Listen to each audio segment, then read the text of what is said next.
Autobiografía de Madame Guyon. Amén.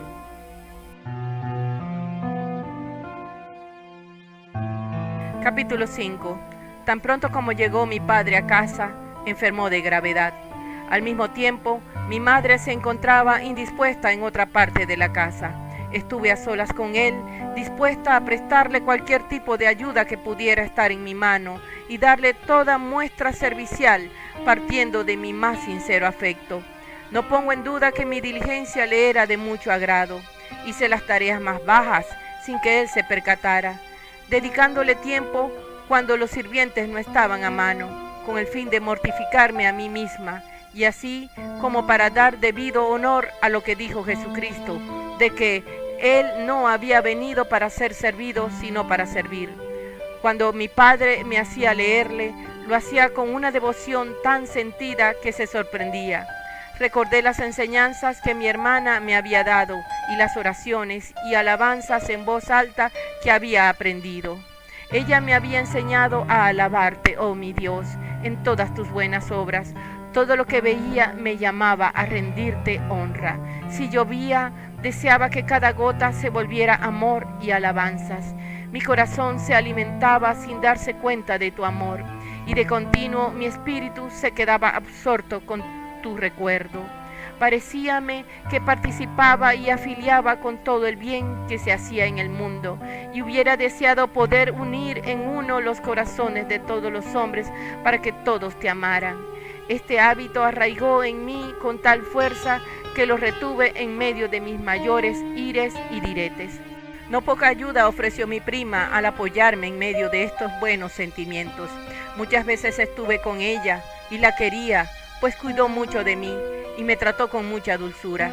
Su fortuna no estaba a la altura de su cuna ni de su virtud, mas hacía con cariño y afecto lo que le proveía su condición. Mi madre empezó a tener celos, temiendo que amara a mi prima demasiado bien y a ella mismo demasiado poco. Ella, que me había dejado en mis tempranos años al cuidado de sus criadas y desde entonces al mío propio, y que solo exigía que estuviera en casa. No queriendo ya darse más quebraderos de cabeza, ahora me hacía estar siempre con ella y nunca me permitía estar con mi prima, salvo a regañadientes. Mi prima cayó enferma. Mi madre aprovechó aquella ocasión para enviarla a nuestro hogar, lo cual supuso un duro golpe tanto para mi corazón como para esa gracia que empezaba a aflorar en mí. Mi madre era una mujer muy virtuosa. Fue una de las mujeres más caritativas de su época. No solo daba de las obras, sino que incluso de las necesidades de la casa. Los necesitados nunca fueron descuidados, ni tampoco nunca un desdichado vino a ella sin recibir socorro. Suplía de medios a los obreros para que continuaran con su trabajo y a los comerciantes con género para sus tiendas. Creo que heredé de ella mi caridad y amor para con el pobre. Dios me concedió la bendición de ser su sucesora en aquel santo ejercicio. No había nadie en la ciudad que no la alabara por esta virtud. En ocasiones daba hasta el último penique de la casa, aunque tenía una gran familia que mantener, y sin embargo se mantenía fiel a su fe. Desde siempre la única preocupación de mi madre hacia conmigo fue tenerme en casa, lo que en verdad es un punto esencial para una muchacha. Este hábito de permanecer tanto tiempo puertas adentro vino a ser muy útil tras mi casamiento. Habría resultado mejor en el caso de que me hubiera posibilitado quedarme más tiempo con ella en su propio aposento, bajo una libertad pactada, y se hubiera preguntado más a menudo en qué parte de la casa me encontraba. Después de que mi prima me dejara, Dios me otorgó la gracia de perdonar las ofensas de tal buen talante que mi confesor estaba sorprendido. Él sabía que algunas damiselas por envidia me difamaban y que yo hablaba bien de ellas cuando se presentaba la ocasión. Agarré unas fiebres palúdicas que duraron 4 meses, durante los cuales sufrí mucho. A lo largo de aquel tiempo fui capacitada para sufrir con mucha resignación y paciencia. Perseveré en este estado de ánimo y forma de vida mientras continuaba con la práctica de la oración mental. Más tarde nos fuimos a pasar algunos días al campo. Mi padre se trajo con nosotros a uno de sus parientes, un joven caballero de altas esferas. Tenía muchas ganas de casarse conmigo, pero mi padre, teniendo decidido no darme a ningún familiar cercano por la dificultad de obtener bendiciones religiosas, le rechazó sin alegar por ello ninguna razón falsa o frívola. Como este joven caballero era muy devoto y cada día cumplía el salve de la Virgen, yo lo recitaba junto a él. Con vistas a disponer del tiempo suficiente para este menester, dejé a un lado la oración, lo cual supuse para mí la principal vía de entrada de males. No obstante, retuve durante algún tiempo parte del espíritu de la piedad, pues me iba a buscar a las pequeñas pastorcillas para instruirlas en sus deberes religiosos. Al no ser alimentado de oración, este espíritu decayó de forma gradual. Me volví fría para con Dios. Todos mis antiguos defectos revivieron, a los que sumé una desmesurada vanidad. El amor que empecé a tener por mí misma extinguió lo que quedaba dentro de mí del amor de Dios. No abandoné por completo la oración mental, sin pedirle permiso a mi confesor. Le dije que me parecía mejor recitar cada día el salve de la Virgen que practicar la oración. No tenía tiempo para ambas cosas. ¿No veía yo que esto era una estratagema del enemigo para alejarme de Dios, para enredarme en las trampas que había preparado para mí? Disponía de tiempo suficiente para ambas, pues no tenía otra ocupación que aquello que yo misma me imponía. Mi confesor fue blando con el tema. Al no ser un hombre de oración, dio su consentimiento en favor de mi propio perjuicio. Oh Dios mío, si se llegara a conocer el valor de la oración, la gran ventaja obtenida por el alma cuando conversa contigo, y de qué consecuencia es para su salvación, todo el mundo se aplicaría a ello. Es una fortaleza en la que el enemigo no puede entrar, la puede atacar, asediar, armar ruido tras sus murallas, pero mientras permanecemos fieles y mantenemos nuestros puestos, no nos puede dañar. Es igualmente un requisito instruir a los niños en que la oración es algo tan necesario como su salvación. Ay, desgraciadamente se cree que basta con decirles que hay un cielo y un infierno, que deben esforzarse en evitar el postrero y obtener el primero. Sin embargo, no se les enseña el camino más fácil y corto de llegar a él. El único camino que lleva al cielo es la oración, una oración del corazón, de la que todo el mundo es capaz, y no los razonamientos, que son los frutos del estudio, ni el ejercicio de la imaginación, que al llenar la mente de objetos errantes rara vez la asienta. Y en vez de hacer entrar en calor al corazón por medio del amor hacia Dios, lo dejan frío y lánguido. Dejad que el pobre venga, dejad que el ignorante y carnal venga, dejad que los niños sin razón o conocimiento vengan, dejad que los corazones torpes y duros que no pueden retener nada vengan a la práctica de la oración, y ellos serán sabios. Y vosotros, grandes, sabios y ricos, ¿no tenéis un corazón capaz de amar lo que es en vuestro propio provecho y odiar lo que es en vuestra destrucción? Amad al bien soberano, odiad todo el mal, y seréis verdaderamente sabios. Cuando amáis a alguien, ¿es porque conocéis las razones del amor y sus definiciones? No, por cierto, amáis porque vuestro corazón está hecho para amar lo que considera gentil y afable. Sabéis a ciencia cierta que no hay nada más precioso que Dios en el universo. ¿No sabéis que Él os ha creado, que ha muerto por vosotros? Mas si estas razones no son suficientes, ¿quién de vosotros no tiene alguna necesidad, problema o desgracia? ¿Quién de vosotros no sabe cómo expresar su mal y suplicar socorro? Venid pues a esta fuente de todo bien, sin quejarse a débiles e impotentes criaturas que no pueden ayudaros. Venid a la oración, exponed ante Dios vuestros problemas, suplicad su gracia y por encima de todo, suplicad que podáis amarle. Nadie se puede eximir a sí mismo de amar, pues nadie puede vivir sin corazón, ni el corazón sin amor. ¿Por qué han de entretenerse buscando razones para amar al mismísimo amor? Amemos sin razonar sobre ello, y nos veremos a nosotros mismos llenos de amor antes de que los otros sepan qué razones se indujeron a ello. Poned a prueba este amor, y en él seréis más sabios que los más diestros filósofos. En el amor, como en todo lo demás, la experiencia instruye mejor que el razonar. Venid pues, bebed de esta fuente de vivas aguas en vez de las rotas cisternas de la criatura, que lejos de mitigar vuestra sed, solo tienden a incrementarla de continuo. En cuanto bebiereis de esta fuente, ya no buscaréis de un lado a otro para poder mitigar vuestra sed. Pero si la apartáis, ¡ay! El enemigo está arriba y tú abajo. Él te dará de sus pócimas envenenadas, que pueden tener un aparente gusto de dulzor, pero de seguro te robarán la vida. Yo olvidé la fuente de agua viva cuando abandoné la oración. Me volví como una viña expuesta al pillaje, con los setos echados abajo para que con toda libertad los viajeros la pudieran saquear y destrozar. Empecé a buscar en la criatura lo que había encontrado en Dios. Él me dejó a mi aire, porque yo le dejé primero.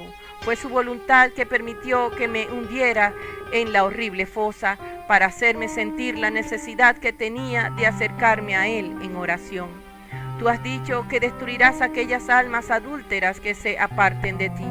Ay, su partida es lo que causa su destrucción, pues al apartarse de ti, oh sol de justicia, penetran en las regiones de oscuridad y frialdad de la muerte, de las que nunca se levantarían si tú no las volvieras a visitar. Si por medio de tu luz divina no iluminases su oscuridad, y por medio de tu calor vivificador no deshicieres sus gélidos corazones y les restauraras a vida, nunca se levantarían. Caí entonces en el mayor de todos los infortunios.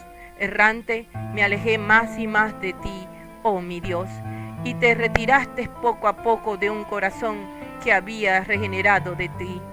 Pero tal es tu bondad, que parecía como si me hubieras dejado con pesar, y cuando este corazón estaba deseoso de regresar a ti de nuevo, con qué rapidez viniste a recibirlo. Esta prueba de tu amor y misericordia habrá de ser para mí un eterno testimonio de tu bondad y de mi propia ingratitud. A medida que la edad otorgaba mayor fuerza a la naturaleza, me volví aún más apasionada de lo que nunca había sido. Con frecuencia era culpable de mentir. Sentía mi corazón corrupto y vano. La chispa de gracia divina casi estaba extinta dentro de mí y caí en un estado de indiferencia y falta de devoción, a pesar de que guardaba las apariencias. Las pautas de comportamiento que había adquirido en la iglesia me hacían aparentar ser mejor de lo que era. La vanidad, que había sido excluida de mi corazón, volvía ahora a ocupar su lugar correspondiente. Empecé a pasar gran parte de mi tiempo ante un espejo. Encontré tanto placer en mirarme a mí misma que pensaba que los demás estaban en su derecho de hacer lo mismo. En vez de hacer uso de este exterior que Dios me había dado para poder amarle todavía más, solo se convirtió para mí en los recursos de una vana complacencia. Todo en mi persona me parecía bello, pero no llegaba a ver que ocultaba bajo sí un alma contaminada. Esto me hizo tan vana interiormente que dudo que alguien me haya nunca superado en ello. Había una falsa modestia en mi conducta externa que podía engañar al mundo entero. La gran estima que tenía por mí misma me hizo encontrar faltas en todo aquel que era de mi propio sexo. No tenía ojos más que para ver mis propias buenas cualidades y para descubrir los defectos de otros.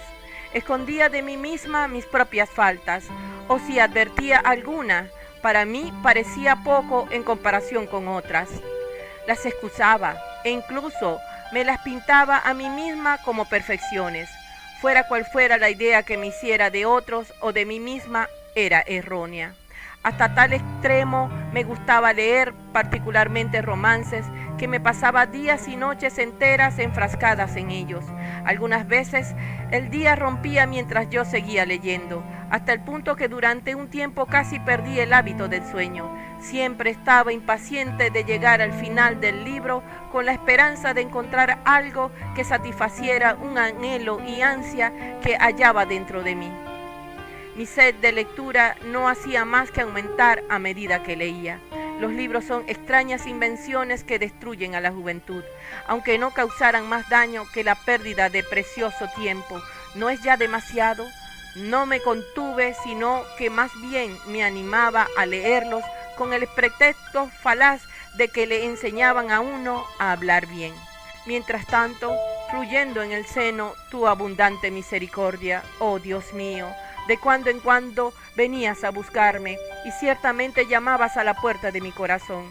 A menudo me traspasaban la más aguda tristeza y derramaba abundancia de lágrimas. Me angustiaba ver que mi condición era muy diferente de la que lograba obtener cuando estaba en tu sacra presencia. Mas mis lágrimas no tenían fruto y mi pena era en vano. No era capaz de salir por mí misma de este miserable estado. Habría deseado que una mano tan caritativa como poderosa me hubiera extraído de allí, pues yo misma no tenía el poder necesario. Si hubiera tenido a algún amigo que hubiera examinado la causa de este mal y me hubiese hecho recurrir de nuevo a la oración, que era el único medio de alivio, todo habría ido bien. Estaba como el profeta, en un profundo abismo de lodo del cual no podía escapar. Me topé con reprimendas por estar en él, pero nadie tuvo la suficiente amabilidad de extender un brazo y sacarme, y cuando trataba de salir mediante vanos esfuerzos, solo me hundía más y cada fallida tentativa únicamente me hacía ver mi propia impotencia y me dejaba más afligida. Oh, cuánta compasión hacia los pecadores me ha dado esta triste experiencia. Me ha enseñado por qué tan pocos de ellos emergen de este miserable estado en el que han caído. Aquellos que lo ven, lo único que hacen es rasgarse las vestiduras ante la desordenada existencia de estas criaturas y les asusta con amenazas de un futuro castigo. Estos gritos y amenazas al principio surten cierto efecto, y los afectados hacen uso de alguna débil intentona tras su libertad, mas después de haber experimentado su insuficiencia, se abaten poco a poco en su destino y pierden el coraje de volver a intentarlo. Todo cuanto el hombre puede decirles después es perder el tiempo, aunque uno les estuviera predicando sin cesar. Alguno busca alivio y va corriendo a confesarse, cuando el único remedio de verdad para liberarse consiste en la oración, con el fin de presentarse ante Dios como un criminal e implorarle fuerzas para sacarle de este estado. Entonces pronto serían cambiados y serían sacados del lodo y del fango. Pero el diablo ha persuadido falsamente a todos los doctos y sabios de esta era de que para poder orar primero es necesario estar perfectamente convertido. De aquí que la gente desista y de aquí que apenas haya alguna conversión que sea duradera. El diablo solo se pone de uñas con la oración y con aquellos que la ejercitan, pues sabe que es el único y verdadero recurso que puede arrebatarle su presa. Nos deja que padezcamos todas las austeridades que queramos. Él no persigue a los que las disfrutan ni a los que las practican, pero tan pronto aquel entra en la vida espiritual, una vida de oración que ha de prepararse para extrañas cruces. Todas las formas de persecución y desprecio de este mundo están reservadas para esa vida. Miserable era la condición a la que me vi reducida a través de mis infidelidades, y poca la ayuda que recibía por parte de mi confesor, mas no dejé por ello de decir en voz alta mis oraciones todos los días, de confesarme con bastante frecuencia y de participar en la comunión casi cada quincena. A veces me iba a la iglesia a llorar y a rezarle a la bendita Virgen para obtener mi conversión. Me encantaba oír a cualquiera hablar de Dios y nunca me cansaba de esta conversación. Cuando mi padre hablaba de Él, me extasiaba de gozo, y cuando él y mi madre iban a alguna peregrinación y tenían que levantarse temprano, bien no me iba a la cama la noche de antes, o bien pagaba a las muchachas para que me levantaran temprano. En esas ocasiones, la conversación de mi padre siempre versaba sobre asuntos divinos, que me concedían el mayor de los placeres, y prefería aquel tema a ningún otro. A pesar de tener tantas faltas, también amaba al pobre y era caritativa. Cuán extraño le puede parecer esto a algunos y cuán difícil es reconciliar cosas tan opuestas.